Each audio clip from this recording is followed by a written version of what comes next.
I'm Jeff Molesky. I'm the Assistant Director for Student Diversity and Inclusion and LGBTQ Initiatives. Woo! And so, for those of you that have followed along in the past, we've done all of our cultural cooking partnership videos with Jeff and his department. Stacey's come in, we've asked an employee report before.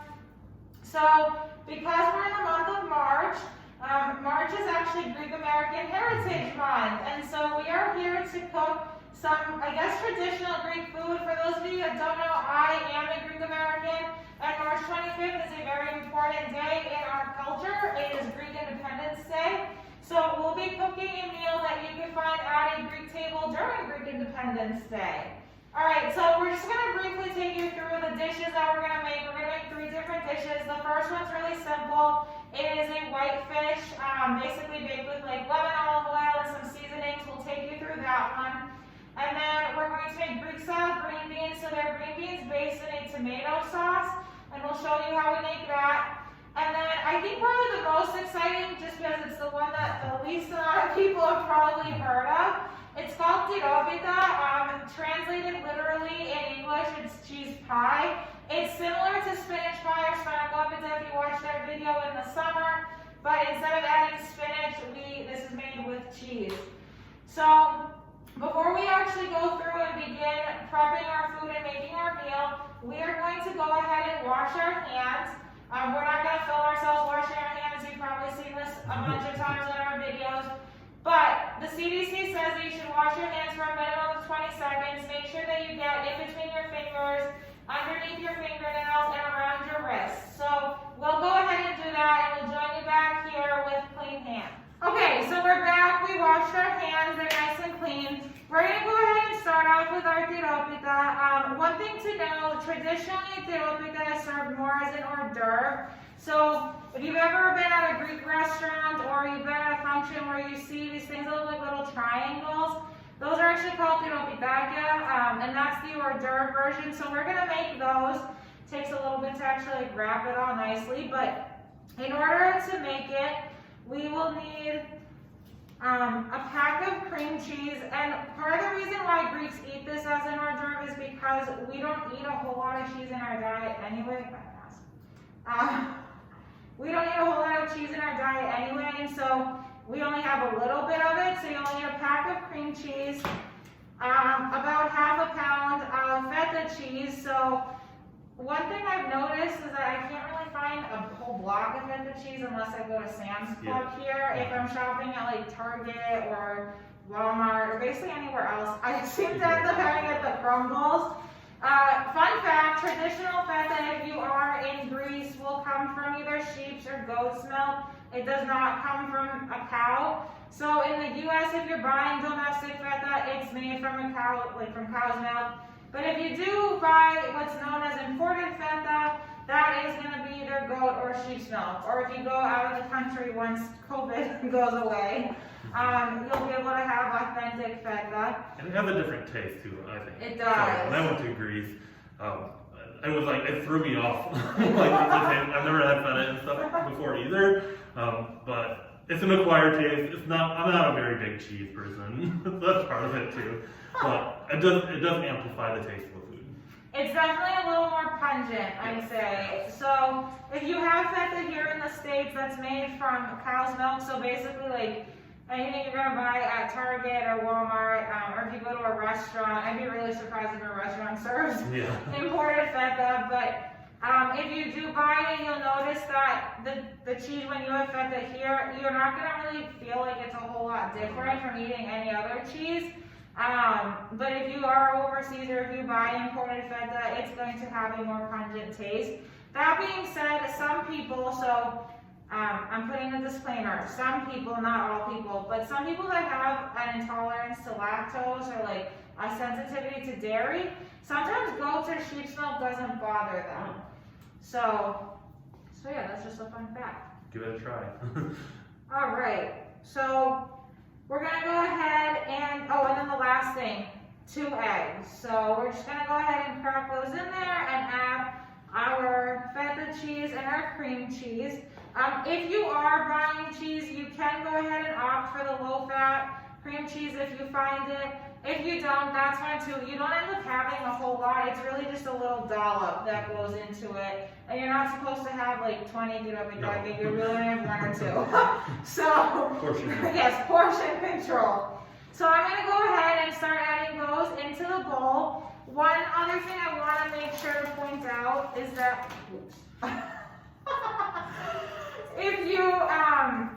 when you're cooking with Filo dough, you will find it in the freezer section. It's like puff pastry. But so if you buy it ahead of time, do store it in the freezer, but then take it out and defrost it like in your fridge about like a day before or like the night before you're actually going to use it. And we'll show you how to work with Filo dough in a little bit. So while I start that, Jeff is going to begin preparing the Greek style green beans. We went the easy route. So we bought green beans that are already washed and ready to eat, so we'll be using those.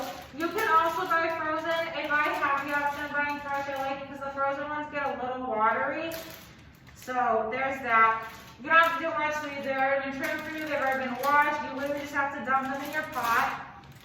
You'll then use diced tomatoes, and so I got the 28-ounce container. You can, if you don't love tomatoes, you can use the smaller size. I believe it's like 14. 12 or 15. Yeah. So you can use the smaller can. That's completely up to you. And then, so the initial recipe, that recipe comes from my grandmother. The green beans, that recipe comes from my grandmother. She peels 3 carrots. I really do not enjoy eating cooked carrots. I don't like mushy. The mushy carrots, I love raw carrots, but when they become mushy, I don't enjoy them. So anyway, once again, we ended up getting a bag of the carrot sticks. So one that already partially like cut for us. We just have to then basically cut them into like little pieces. And you can make it as fine as you want. Because I don't love carrots that are cooked, I try to make it pretty small so that we hide the carrot in there. Minced. We will use 1 onion. These were really large when I bought them today, but you'll use the whole one. When you cook the onion, even if you don't love the taste of it, when you cook it, it brings out like more of a sweetness in it. It's not as pungent there. Especially when you use a yellow onion. Yes, yellow onions are sweeter. Then we have parsley, so we're just going to take about like, honestly, I think it's like half a teaspoon to a teaspoon of parsley. Make sure you wash it. This has not already been washed, so we went ahead and like pre-washed it. And then you're going to use 3 to 4 cloves of garlic, which we have in here. So we'll take those out and mince those. One thing to note about Greek food is that the seasoning is very basic, so we're not a culture that loves to dump all these seasonings on our foods. So for most of what we're using, including the fish, it'll really just be salt, oregano, and pepper, and then some lemon juice. With the green beans, we are also going to add in just a dash of cinnamon, a little bit of turmeric. If you wanted to, you could also cut up baby potatoes and put them in your green beans. But if you're really just kind of pressed for time, you can leave it as is. I do also have to give a shout out to my aunt. My Katrina is the one that gave us the recipe for the Tiropitakia. She's like the best cook in Massachusetts. So this is her recipe, and then yeah, the green beans are from my yaya, which is grandmother in Greek. So we're gonna go ahead and prep those. We have already started the oven preheating at 350 degrees, so we should hear a beep when that's ready to go. And then we'll show you the fish. The fish is probably the easiest thing to actually put together.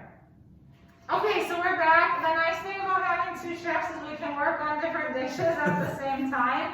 So I'll be working on the Tiropitakia, and Jeff will be working on prepping all the veggies for the Greek style green beans. Yep. By the way, in Greece they are called fasolakia, if you were wondering. What was that again? Lakia. Fasolakia. Awesome. Yeah. Alright. I'm going to start by putting the green beans in the pot. And as I said earlier, they are already washed, trimmed, and ready to eat. So they're just going to go right in the pot. Alright, I'm just starting off by opening up the cream cheese. And I'm just going to put it in a large mixing bowl so that way I can incorporate everything in here.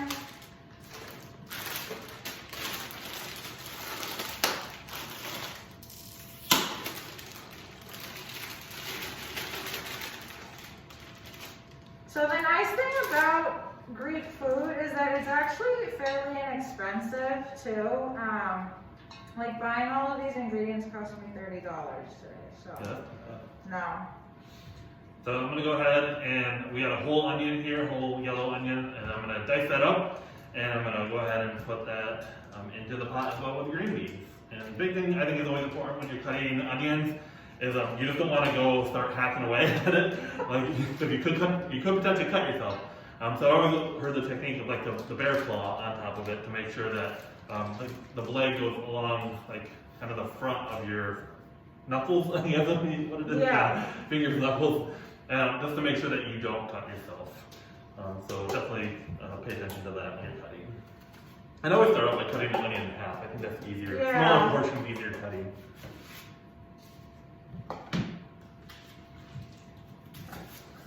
All right, so I had the cream cheese and my feta, and now I'm going to crack my 2 eggs. You always want to be careful and make sure that you don't drop any eggshells in there. That would be highly unfortunate if somebody bit into their, I guess, Tiropitakia, and they ended up crunching on an eggshell. So these are good.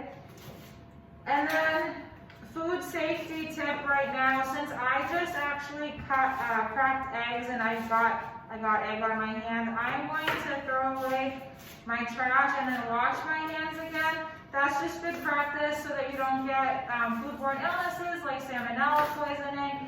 On top of COVID, that would be highly unfortunate if you did get it. So whenever you're cooking with like raw fish, meat, or eggs, you do want to make sure that you touch your hands after you've handled it, just so that way you don't spread it to something that you may not be cooking or you may not cook as thoroughly.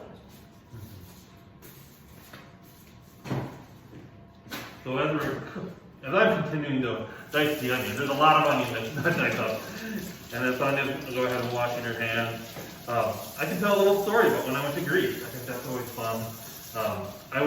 I actually did a program called Semester at Sea, and it was in 2011, so it was a while ago.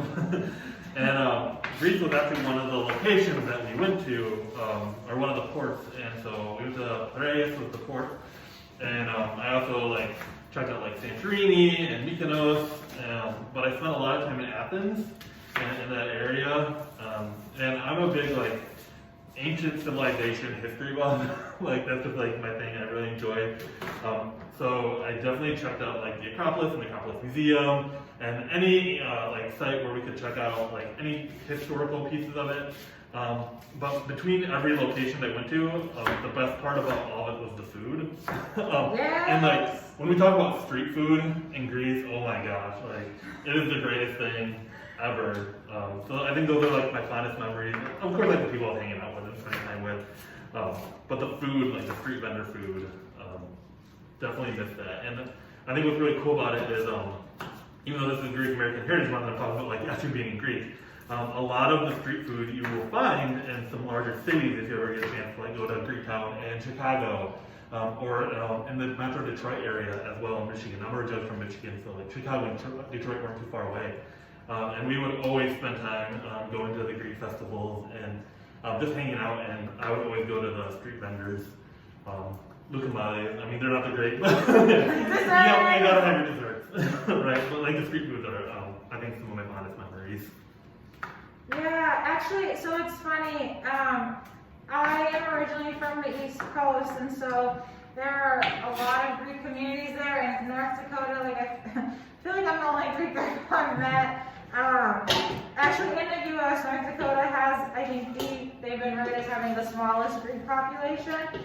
So you may have to travel to a larger city, or once the borders open up and it's easier to travel, Winnipeg has another, they have a very large Greek population. But if you ever have the opportunity to celebrate, a lot of churches have, they celebrate their feast days. So that being said, what it entails is you have the church service that honors the patron saint or the event that the church is named after.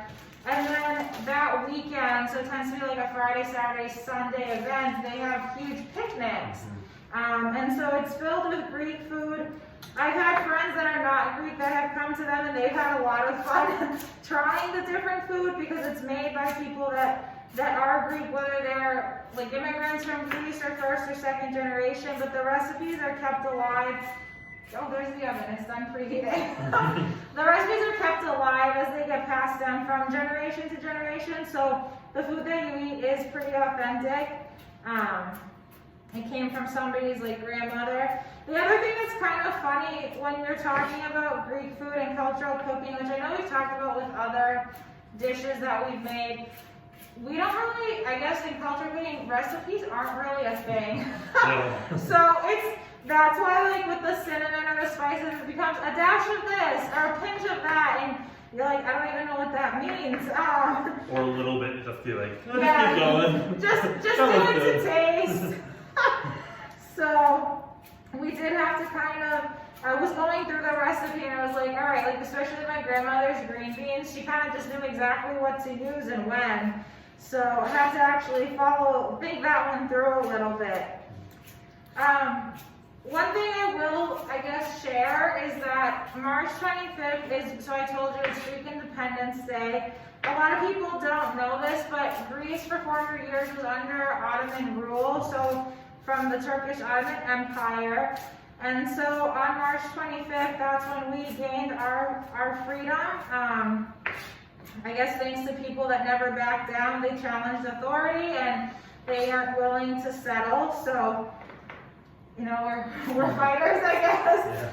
But it's honored, I mean, still to this day, it's a big holiday in our church and in different towns that have large Greek populations. You might see, like in Boston, New York, there was always a parade that would occur. COVID's probably put a damper on that. I don't think they're having those large gatherings anymore. But people all the way from like little kids to the elderly, they dress up in the traditional garb from the part of Greece where they're located. And it's just a big time for celebration and to celebrate the fact that we did gain our freedom and our independence.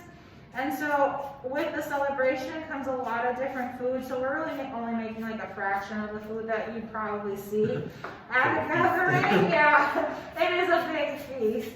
But one thing to note is for us, most of the time, Greek Independence Day, probably all the time really, falls during our Lent. So I know for a lot of people, their Lent falls like, you know, it follows the Western calendar, and so everyone knew of Mardi Gras that was on February 16th this year. For us, our Lent actually starts on Monday, so the 15th, and when we have March 25th, like there are some pardons that are made like for what we can eat, but people do tend to traditionally eat white fish. So that's partially why we chose to make that dish to kind of coincide with what people would eat on March 25th. And it is Lenten appropriate for anyone that wants to try it and is observing like Fish Friday or something. Yep. So what I've been doing over here is dicing up the carrots and as we talked about earlier, just like finely dicing them up. I don't know if we wanted to use the full bag or not, because I know, so it's all about your preference. I know, we probably should, because that would be like authentic, yeah. Okay, so this is just a 12-ounce bag of carrots, so we're going to go ahead and dice it up. I would think it's important that whenever you are cooking for people, especially if it's like their first time cooking, you have to kind of like figure out what are their likes and dislikes, so you can always carry your food that way as well. So we want to be conscious of people's dietary restrictions and needs and likes and dislikes as well. So that is why I asked those questions. So. Okay, so going off of that, I should say if you don't like fish, you can eat chicken on Greek Independence Day, so that could be your alternate dish. One thing to note with the Mediterranean diet in particular, red meat is not a huge part of our diet, partially just due to the fact that you're surrounded by ocean, like it's Southern Europe, so a lot of people go fishing to actually get their protein. A lot of vegetables are included in the diet. Like for example, the Greek style green beans basically have like 3 whole servings of vegetables in them. So in one meal you get plenty of vegetables. And then The other reason is to actually have a meat product like a chicken or cows. Really, you don't find cows in grease. But if you're having like an animal or lamb, I should say that, 'cause a lot of people do know that Greeks eat lamb.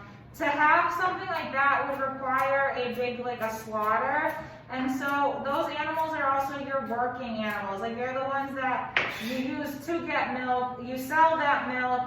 For your chickens, like they produce eggs. You need to sell those eggs to make a profit. So you're not just gonna go slaughtering an animal to have for dinner that night. You're gonna go actually catch your food, or you're gonna go pick it.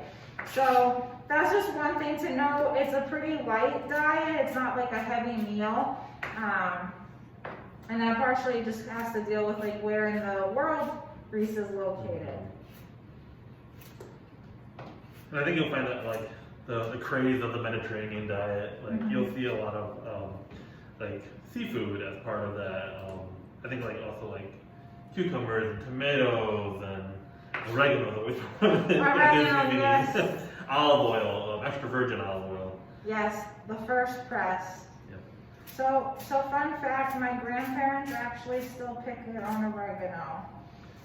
They're like in their 90s, and they go do it. One thing that I do think is really cool, Greece is home to blue zones, so that means that the individuals who live there live to be like 100 or over, and they're really healthy. Like researchers had gone to one place in Greece called Ikaria, and people there, like they were 90 years old, but they had the blood pressure of like a 30 to 40-year-old. They had the heart rate of a 40-year-old, and they're still walking. They really don't need any assistance, whether it be medication or like a walker or anything. They get around very much on their own. They're very independent, and so part of that does come from the fact that the diet is so clean. It's very much what you harvest on your own, and I just said we don't add a whole lot of spices and like seasoning, so it's very simple and it is sustainable. Okay, and then I'll just show you, I am mixing the cream cheese, eggs, and feta cheese together. I'm just trying to kind of remove some of the clumps, but if you do end up with some clumps of feta, it's not a big deal. Like you're not gonna make it puree by any means. It almost looks like tzatziki. It does. So what I'm going to do next, so I've got the carrots and the onions, the green beans already in the pot here. I'm going to go ahead and add our, about, what do we say, 3 to 4 cloves of garlic. So I'm going to go ahead and start dicing the garlic. It still does have the shell on the outside. So I've always been told that you take the flat end of the knife and you just squash it down. And like that's an easy way to peel that off. Everyone has their own trick. Some people put it in like containers and shake it off, and I can leave this depend on the individual, but this is the easiest way how I know how to do it. Okay, I think I'm done with this. Okay, so we're back and we're actually ready to begin assembling our Tiropitakia. I have already taken out the Filo dough, and one thing that I've done is I've taken some paper towels. They're damp, they're not sopping wet, they're just damp. And you lay it over the Filo dough. The reason for this is Filo dough is very fragile, it's very delicate. And so if you were to just leave it open and exposed, it would dry out and become a crumbly mess and you wouldn't be able to work with it. Jeff and I were joking, we're saying this out. If anyone is ambitious enough to actually make their own Filo dough, please give us a shout out. We would love to see it. Send us pictures. Yes, send us pictures, maybe of your process or your completed product. My aunt actually opens up, it's called, in Greece it's like Filo, that's how they say it. But, so it translates to opens their own dough or makes their own dough, because you literally have to like open it, like knead it out. It's quite the feat, so if you do, shout out to you go Glen Coco, to all of our Filo makers at home. So the key to a good Filo dough is if you put a piece of paper under it with words on it, like text printed, that you can read it through the Filo dough. And that's how you know you've accomplished. Super thin. So, yeah, neither one of us are that ambitious with this. I did it once, and I wanted to enough. That would be like its own video in and of itself, and this is more convenient, I'm not gonna lie. So what I've done is I took out a piece already. It's actually kind of beginning to dry up on me, but To make this more heart healthy, we are using extra virgin olive oil that we will be, in essence, like painting the filo dough with, and kind of using that as our glue. Once it cooks, the puff, or not the puff pastry, but the oil, or like if you were to use butter, it would help the filo dough kind of puff up and rise and give it that flaky texture or flaky consistency. So olive oil will do the trick. It's just a heart healthier version than using regular butter. That being said, if you want to use butter, again, these are really tiny triangles. We're not going to tell you don't do it because you only have about 1 to 2. That's it. So I'm going to go ahead and do that, and Jeff is going to keep on working on the green beans. Yep. So I've got my garlic all diced up here. So I'm going to go ahead and put that in our pot here. The thing with garlic is it's really sticky after you chopped it. But that's okay. So I'm going to go put that in there. So additionally, we have our can of diced tomatoes here. So this is a 28-ounce can. So we're just going to dump that all in here. And some people are like really picky about like keeping the juice in, keeping the juice out. I think it adds good flavor to it, and especially like, it kind of helps cook things up too as well. So we're going to keep it all in here. So we're just going to go ahead and dump that in. And it's a really colorful mess. So we're going to have to mix it in and everything as well, but it's still all good. So in addition to the diced tomatoes, we're going to add about, what do you say, a teaspoon and a half of oregano. So I'm pretty good at eyeballing things, but if you're not confident enough to do that, definitely use a measuring spoon to do so. So we're just going to do, like I said, 1.5 of the oregano, and then about half a teaspoon. Don't get your tablespoon and teaspoon mixed up. Half a teaspoon of black pepper, just as well. Like I said, we don't go extra spicy here in the type of cooking that we utilize. There's about half of that. And then we'll use a dash of cinnamon. It creates a really nice flavor, actually. Yeah. Anytime you use cinnamon in any type of standard cooking. So a little dash of that. And we also have turmeric. So just a dash of that as well, just to kind of make that pop of flavor. And then lastly, I'm going to go ahead and chop up some parsley. We have Italian parsley here. I need to wash it. Yep. So we're going to go ahead and wash it off, and then I'll dice that up as well. So about how much do you think we would typically use?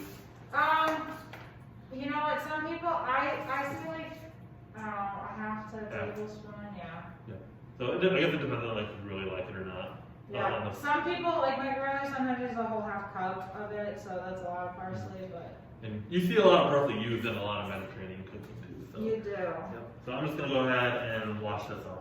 Okay, so I have been putting some oil on my piece of filo dough and slowly folding it up, because as you saw, filo dough is one big like rectangular shape.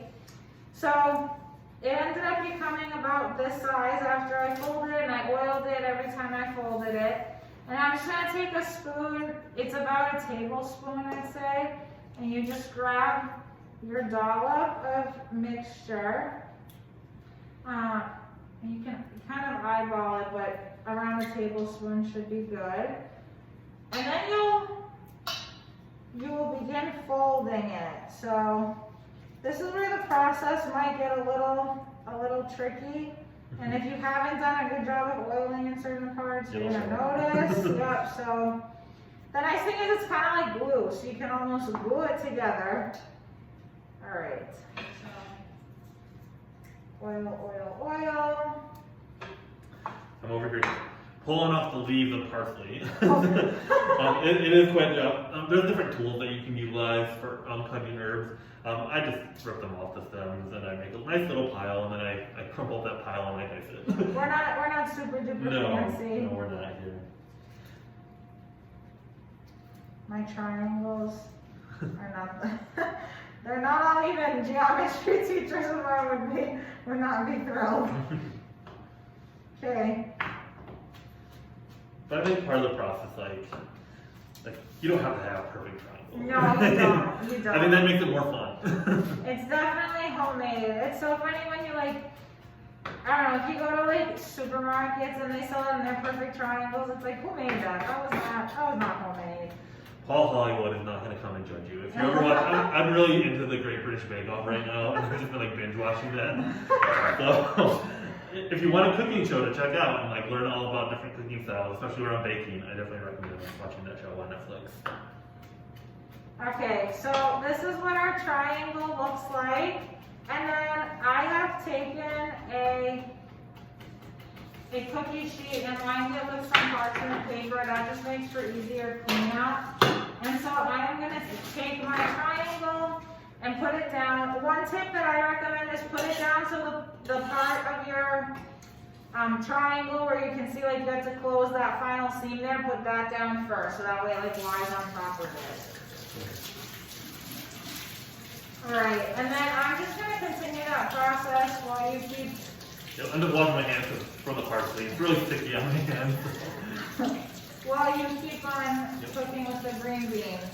Alright, so we got the green beans going over here on the mixture. So we're just going to go ahead and get that cooking. I'm just going to go ahead and mix it all in there. It's going to look a little dry when you mix it. That's okay. It's going to go ahead and cook down. But just try to give it, just try to get it mixed up a little bit. So everything's at least coated with like the tomato sauce. So then it does start to render down as well. And so let's cook it over a medium heat and until it's about tender, and then it'll be ready to go. And actually, if you feel like it's not giving you enough liquid, you can also cover it with a lid and like let it kind of simmer as the rest of your food is finishing up. It kind of looks like a stew. So I don't know if I can try to show a picture of it. With my spoon going down. Hold your spoon to show a picture. But it does look very stew-esque. That's a word. But like, yeah, you can always put a lid on it to help render it down. So we're gonna continue making our Filo triangles, and we'll catch you soon. All right, so we are gonna continue on with our fish next. So what we have here is just white fish. So we have Alaskan cod is what we're going to use. And pretty much it's really simple what we all have to do. So what I went ahead and did is I got a baking pan and I layered it with some parchment paper. Easier cleanup to do that. And I'm actually going to use tongs. And normally I sometimes use my hands, but I'm going to be adding some seasoning to it, and I'm going to like flipping them and stuff. So I just want to make sure I'm not do anything with cross-contamination. So tongs are going to really help doing that. So I'm going to go ahead and get my fish out onto my baking dish here. They were fine, so a little wet here, which is good. I'm going to put in a plug. We're using wild-caught Alaskan cod. Whenever you're buying fish, if possible, try to buy wild-caught. It's just better than buying farm-raised. Obviously, it's in its natural state. It was caught out in the ocean. So yeah, that's just, whoops. Fish is fine. That's just my one shopping tip that I have. Obviously, that being said, if you can't always find wild-caught, it's better to have fish than to not have it at all. So, yep. One tip. So depending on the type of person you are, some people will squeeze the lemon out first, some people will season first. I think I'm always worth that season first and put on the lemon. Do you have a preference? No, go for it. Okay, well, that's what I'm going to go ahead and do. So what we got is just salt, black pepper, oregano, and a little bit of basil, excuse me. And then we will squeeze a lemon on top of that. So I'm going to do that to both sides to make sure that we evenly coat it in the spices. So we can get flavor all the way throughout the entire fish. We don't have precise measurements for this. It really is to taste, and just kind of adapt to it. Okay, so I'm going to go ahead and pour the salt into my hands, just so I can make sure that I evenly disperse that. If you have a salt grinder, you can go ahead and put it on that way as well. A little bit more control, I think, in that aspect. So I'm just going to use a little bit. I'm just going to use a ton of salt. I think that's just personal preferences. I think for both of us. Yeah. So I'm just going to sprinkle that on there. So I'm only doing one side at a time here, and then I'll flip it over and I'll do the exact on the opposite. So I got that. I'm going to go ahead and sprinkle black pepper on there. So it's just like you would season any type of meat, really. So it's all to taste and your own personal liking. We have oregano. There's different types of oreganos. So I think there is Greek oregano too. So. Yes, there is. That's what I use at home after because when I went back to Michigan, I got some from my mom after because she grows it in her garden. That's so cool. Yeah. My mom had this obsession with Greece. Her friend, my mom's friend's family, I knew them growing up. Her parents are from Greece, and so like as a fun summer project one year, my mom and her friend taught themselves how to speak Greek. And so my mom's actually fluent in Greek. She tried to teach me one year when I was on my way going to Greece. It didn't really stick. I think I learned like 3 favorite phrases. That's funny. Pause while Jeff is actually finishing up with the spices. We made 1 pan of the Tiropitakia square, so I'm going to go ahead and put those in the oven. You're going to cook it, I'd say for around 45 minutes. You'll notice that the Filo dough begins to become kind of a golden brown, so you can check it then and kind of gauge it from there. Okay. Yep. So I got the salt, pepper, basil, and then the oregano on the first side. I've cut my lemon already in half because I didn't want to make sure I had that cross-contamination, so I want to make sure nothing was touching in that aspect. What I always do is I'm going to squeeze a lemon, so you can use like a squeeze. If you have a hand squeeze, you can do that. There's like different ones. You can like pull squeeze it. I'm just going to squeeze my hand. But a couple things that I always recommend doing is before you cut your lemon, if you're going to squeeze it, roll it out because that's going to liquefy it. I guess is like yes, get the juices flowing. And then what I do, instead of just like squeezing it on top, I'm going to actually squeeze it in my hand because if there's any seeds that fall out, they'll fall right into my hand.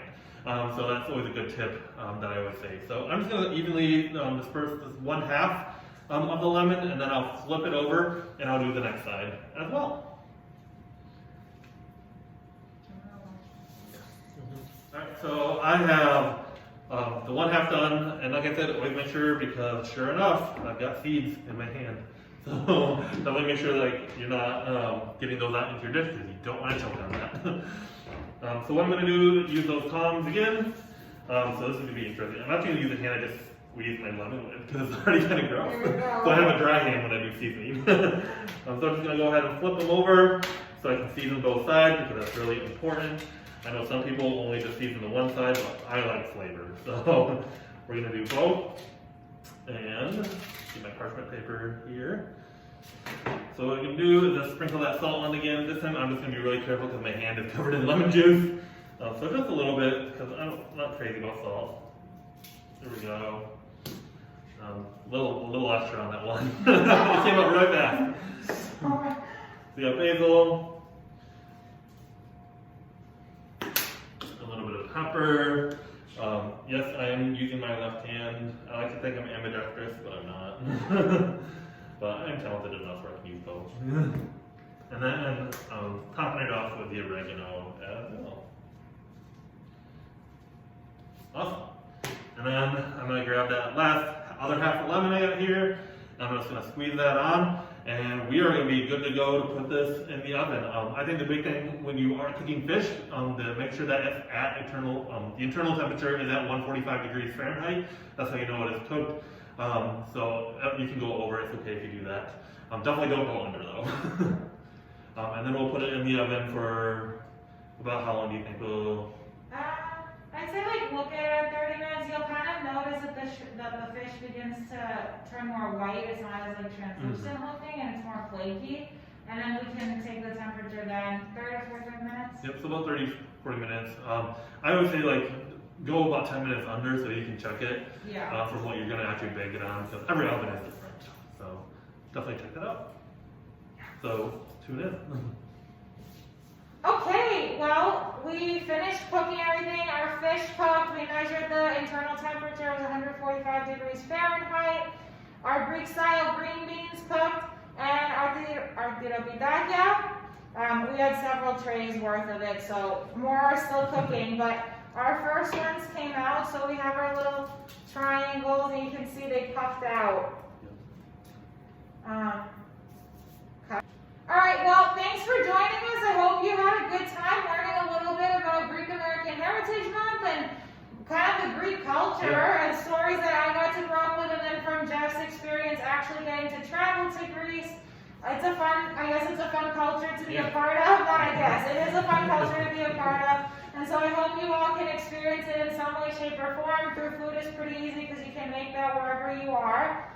If you're interested in more videos and learning more about cultural cooking, be sure to tune in. We try to do one at least like once a month. So we'll join you again in April with our next dish. Yeah. So be sure to follow us at UND Wellness and Jeff at UND SDNI, and we'll see you next time.